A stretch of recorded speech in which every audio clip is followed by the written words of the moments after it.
Hi, this is Dr. Michelle Wolford here. I'm here with Robin and Michael, who are going to be part of our Summer Wellness Symposium. They're going to be teaching us about Vastu Shastra.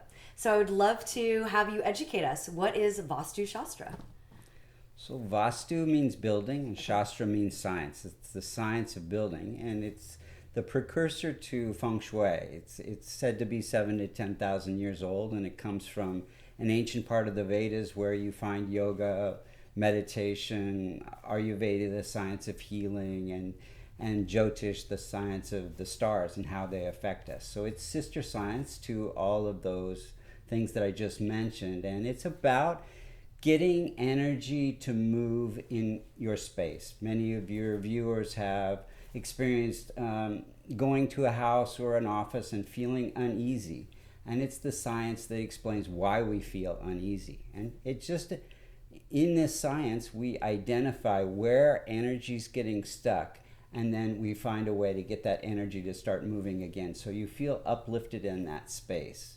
And this science really affects our health and our finances and our career and the relationships within the house. It creates more harmony. Okay. So is this more of a structure of building just for actual physical entities like home and office, or it's also about how to recalibrate our internal being as well? Exactly. It's about how we align ourselves to the forces of nature. And if we can align ourselves and our building and our environment to the forces of nature, then we get the support of nature in everything that we do. Okay. And then in Vedic astrology, I'm very familiar with, you're kind of born with a chart. So you're born with a structure. And as life continues to evolve and things happen, it's also kind of set up in the stars that certain energies are either open or closed at certain times in your life. So how does that flow in with this form of, with this type of science? Exactly, very much aligned. It's like whenever you change planetary periods, when we go through several planetary periods in our life, you are attracted to certain kinds of floor plans, apartments, houses, offices that will support whatever you need to learn. And if you line up your actual astrological chart and the design or the floor plan of your home or office, they are very similar.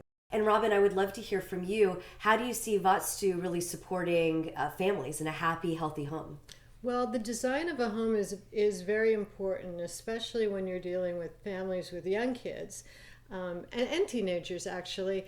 We've worked with so many different kinds of people who have issues with children who have reoccurring upper respiratory infections or even nightmares, or children who have temper tantrums, and the parents are at their wits' end. They really don't know what the reason is for these outbursts or this ill health. And what we have found is if we can look at a child's home bedroom and also just the home layout, we can really see exactly what is going on in that child's life. Let's say you have a teenager who is very temperamental, and of course, as teenagers evolve, they're getting a lot of hormones, and especially boys, they can get very aggressive. Well, if that child is sleeping in the southeast area of a home, it's the fire element, and it really exacerbates the issues. Oh. And if a child is having nightmares and their bed is on the north wall, the head of the bed is on the north wall, it can affect their sleep and also their health. So we ask people who have issues with children with upper respiratory infections and nightmares to move the head of the bed, if it's on the north wall, to the south or east wall. East is best for children under about the age of 12. Okay, so are you actually looking at each individual's chart and then meshing it with the energy or the chart of the home? We don't actually do that, but we could do that. Okay. But it's not necessary. Okay, awesome. And then what about, some people are like, I feel so great when I live in California. I feel terrible when I live on the East Coast. Do you actually even look at the fact that maybe they need to move 15 miles south, or, do you ever?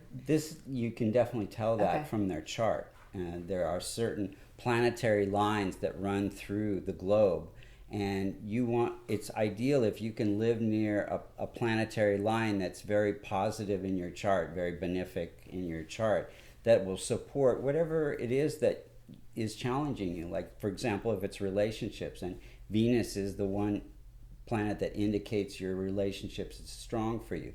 If you live near a Venus line, wherever it happens to be, it will support better relationships or attracting a mate, whatever it happens to be that you're looking for. Okay, awesome. Thank you very much. Okay, so you guys have got to tell me, how did you get into Vastu? So Mike was a young graduate architect and a meditator. He's been meditating for about 50 years. And at the time, transcendental meditation was just becoming very well known in the United States. And he became one of Maharishi Mahesh Yogi's architects and was designing spiritual centers for him around the world. And when we got together, I went back to school and got my master's focused on how to make the science more accessible to the West. And my degree is in whole systems design. And what I did was I took the most potent aspects of the science and created small environments that I called altars. And our first book, I've written 3 books on the subject, and our first book is Altars of Power and Grace. And it is how to take the most powerful aspects of Vastu and create these small environments that actually transformed people's lives. And that book won 10 National Literary Awards, Book of the Year 4 times. Wow, that's incredible. Yeah. Well, congratulations. Thank you. Yeah. Well, as you heard, this is a very unique way to design your home, design your life, design your office. And we're very excited to have them be a part of our Summer Wellness Symposium. So come take a listen.